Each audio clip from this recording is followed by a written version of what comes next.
Alright guys, welcome back to Revamp, and we're back here with Jimmy's One Tonner, and as you can see, it is back from the panel shop. Hence the car cover, trying to keep it clean around here. The body itself is, as far as paint goes, is done. We've still got little trim pieces and stuff to put in it, grill, bumpers, etc. But yeah, the main body is done. Now has a bonnet, obviously with a hole in it. The tray is probably, I would say, 80 to 90% prepped. Just needs a final prep to be painted. Realistically, by the time you see this video, I would say it will be painted and back on. But we needed it to finish off the exhaust system, which we were building at the end of the last episode you saw. If you haven't seen that episode, I'll just put it up here in the corner somewhere. But yeah, the other thing we've got to do with this car is we just need to go through the whole car and start looking at A, what we need to finish it off, B, some of the bolts and things where we've used temporary bolts. We're going to put like nicer bolts or more appropriate bolts in. There's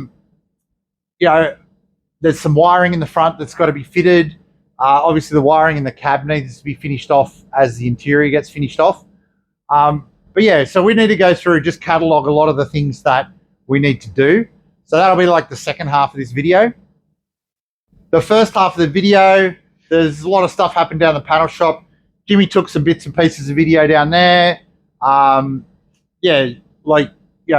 tray going on, we put the exhaust under. You'll actually get to hear the car, what it's going to sound like for the first time. You guys have heard it off the extractors. But yeah, it sounds quite good and not as loud as we sort of expected, but there's definitely no shrinking violet. So tell you what, let's get into that footage and then we'll come back and we'll start to look at the things we need to do to finish this car off over the next few months. Okay, just a small catch up.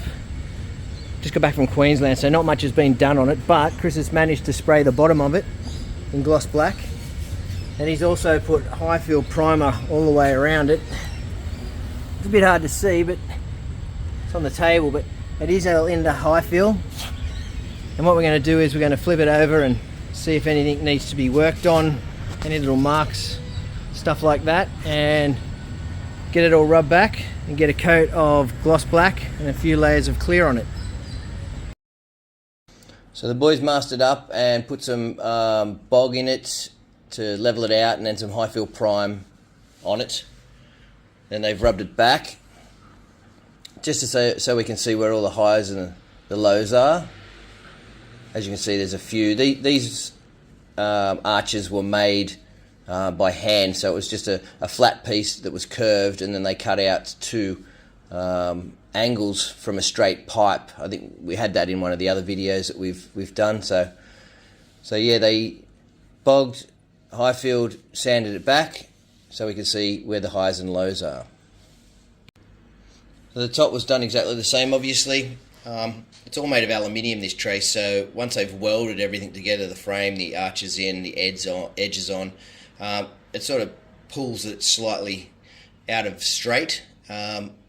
So we straightened it up the best we could, did the high fill, did the bog, rubbed it back to show the marks, the high spots, and then they're going to now do another coat of high fill and sand it and paint.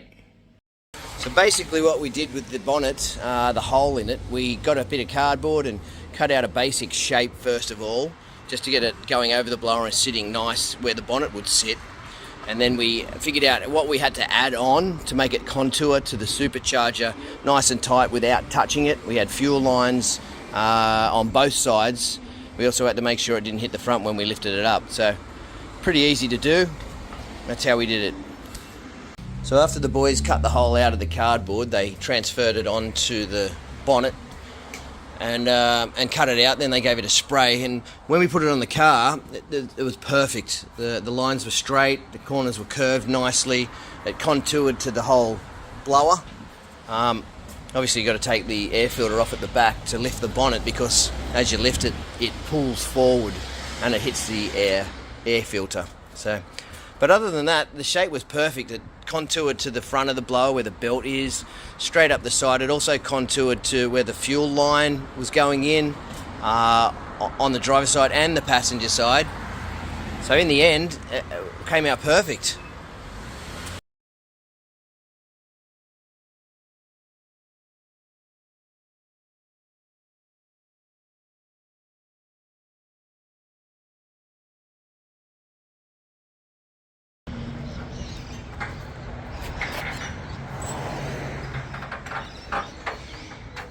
Oh, it looks ridiculous with those wheels.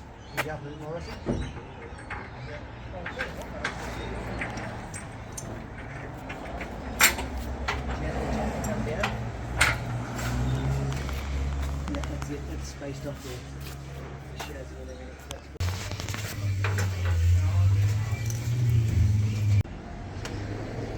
This is actually the first time Jimmy started it with the full exhaust on it.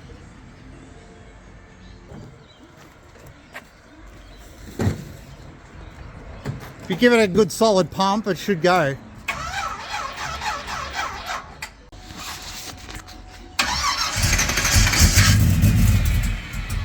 Oh, that sounds good.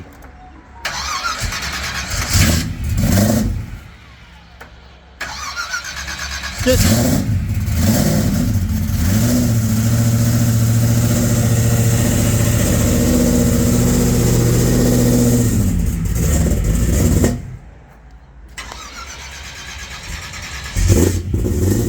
Jimmy.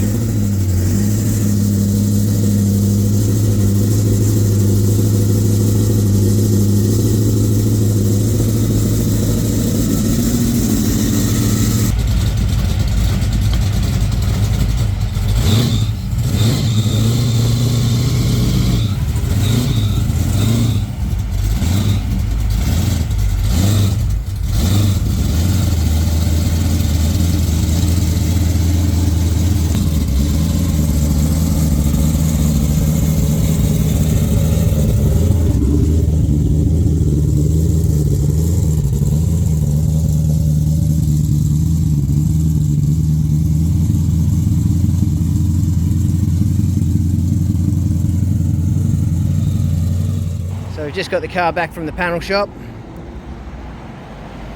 It's a bit dusty, but he was getting the tray straightened and primed, high filled.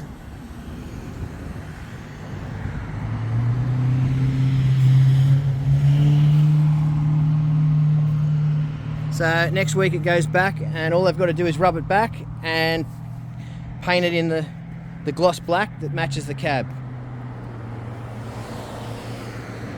It's coming along nicely.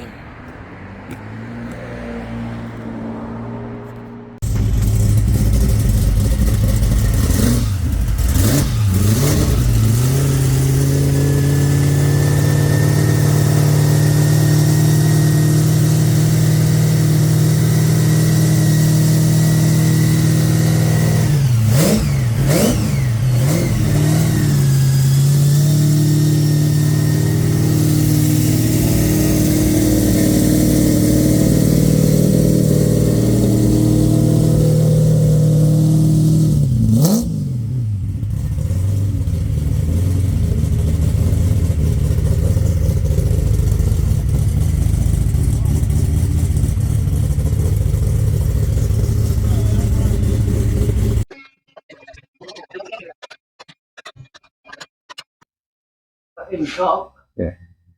Yeah, well, so you reckon a massive washer here, because you think it's pulling into the section, the gap, and you tighten the nut up, right? Yeah.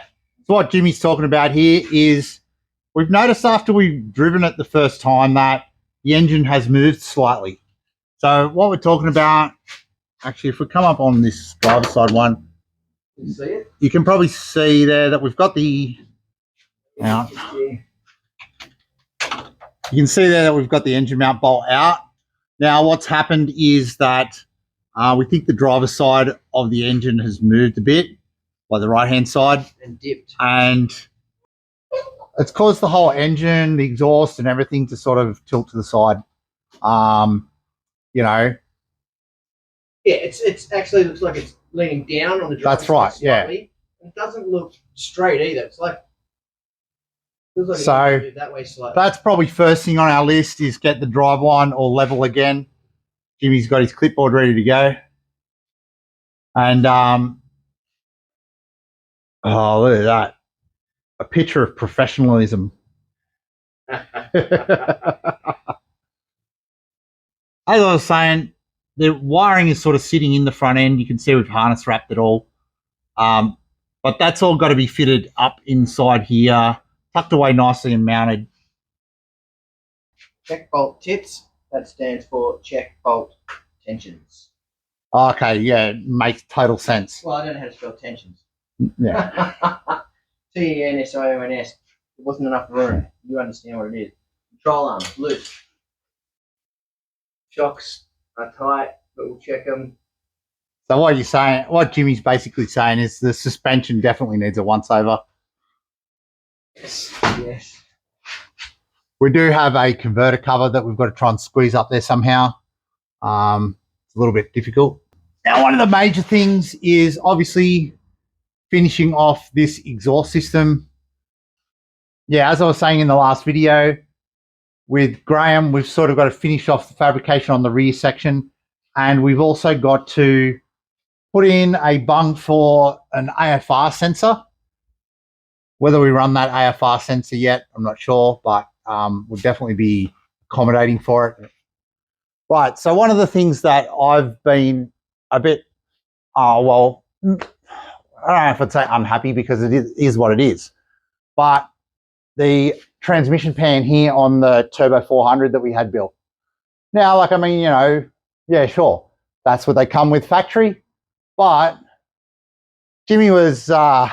it's ugly. It's not the nicest thing, and we'd like a little bit more volume. Like, we've got a huge volume with, we've got a huge volume with the transcooler system we've put in, which goes all the way down the back of the car to the transcooler with the fan.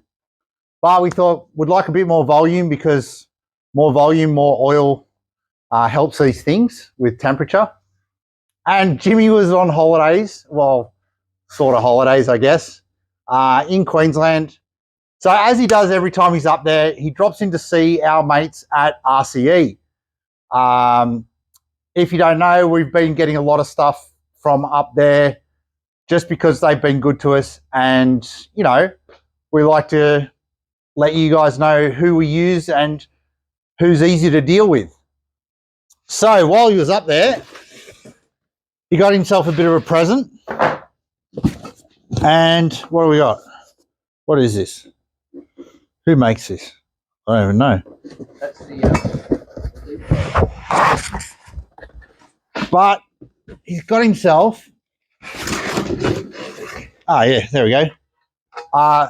All alloy B&M deep pan for the Turbo 400. So, mic drop again. Mic drop. So, as I was saying, he's picked himself up this deep B&M pan, nice cast alloy unit, nice and thick around the edges here, so that, you know, when you tighten them down, you don't get squashing out, like, and they seal properly all the way around the edge there. So now it comes with the nice cork gasket that they come with. Also comes with an extension for the filter, as well as the appropriate hardware. And another good thing with it, comes with a drain plug, so you can drain oil out before taking the pan off to change the filter. Also comes with a temp sensor hole in the side, which would have been handy for us if we hadn't have already built the temp sensor into the transcooler lines. But yeah, handy if you need to put a temp sensor for your trans oil. But what Jimmy decided to do was upgrade a little further. And he's gone with this nice one-piece Moroso sticker drop. One-piece Moroso gasket. These are great. They've got a steel liner They're a neoprene surface. They go really, really well with these cast pans, and we'll be able to take the pan off, check inside or change the filter, and reuse this at least a few times. So great upgrade. And like we said before, we get nothing from RCE other than parts when we need them on time, and they're great to deal with. So great customer service. And so, as I said, we like to let you guys know who we get good customer service from, and who's good to deal with. So look them up if you want any of these kind of performance parts. And this will be one of the upgrades that we're doing very soon. All right, guys, so there it is. It's got all the front sheet metal on it. I don't even know, what you saw in the videos. You can see Chris has done a nice cutout for the bonnet. Still needs a little edging on it, but it's nice and tight around the edges. Obviously, before it left, you saw we put the air cleaners on with the offset air cleaners so it could fit the bigger filters. That works really well. But we've got a bit of a list together. We've got, there's all sorts of stuff going on here. This is just about the Bible for this car. I've written all sorts of notes here. Actually, something I recommend when you're building a car, to keep notes of parts and things you've done. But we've got some list of bolts, things that we've got to check. Like I was saying, we really just need to go over this car and make sure everything is ready for it to be finished over the next few months. So, hope you enjoyed some of that bits of video at the panel shop. Hope you think it sounds as good as we do, because we're very happy with the way it sounds. We actually don't think it's too loud. I don't know, let us know in the comments what you think of the sound. We're, like I say, Jimmy's happy with it. We're all really happy with how the exhaust notes turned out. So we've got our list. You've heard the sound of the car. You've seen it with all its sheet metal. It's got glass in it now and all that stuff. So for the rest of this build, catch up with the playlist. And for everything else, I'll see you in another episode of Next Gen Revamp.